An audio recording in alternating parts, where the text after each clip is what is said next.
morning, family. This is Ricky, and welcome to Hope for Happy Thursday. I want to go back to Mark 5 because I was really enjoying the last few days of that passage, the episode of Jesus with the demoniac, and he was full of devils, but Jesus sent the devils into the pigs, and this man was freed. The Bible says in verse 19, and he did not permit him, but said to him, "Go home to your friends and tell them how much the Lord has done for you and how he has had mercy on you." And he went away and began to proclaim in the Decapolis how much Jesus had done for him, and everyone marveled.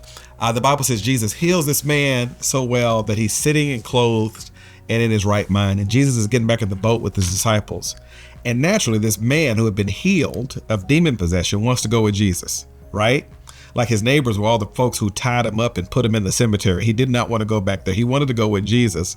But Jesus says to him, "Go home and tell your friends how God has blessed you." It's interesting to me because Jesus says, "Go home and be a witness about who I am." And I love the story because apparently what qualified this man to go be a witness of the gospel was not education.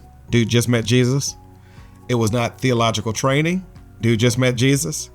It was not years and years of church attendance. Dude just met Jesus.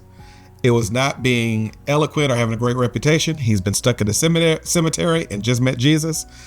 And yet he goes to tell everybody what Jesus had done for him. And the Bible says everyone marveled. It's interesting because a few minutes ago, the same people had told Jesus, "Get out of here because we just lost our pig crop because of you." So it's interesting to me as Jesus sends this man into this town and everyone marvels. The idea is that they didn't listen to Jesus, but they did listen to who Jesus sent.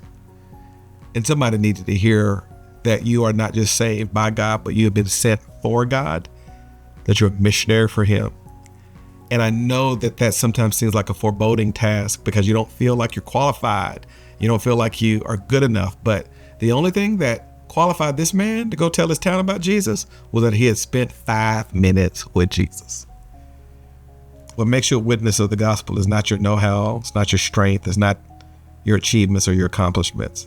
What makes you a witness for God is whether or not you spent 5 minutes with him and you know him and love him and can tell somebody that he is the one who can set them free. And that's hope for today. I'll see you next time.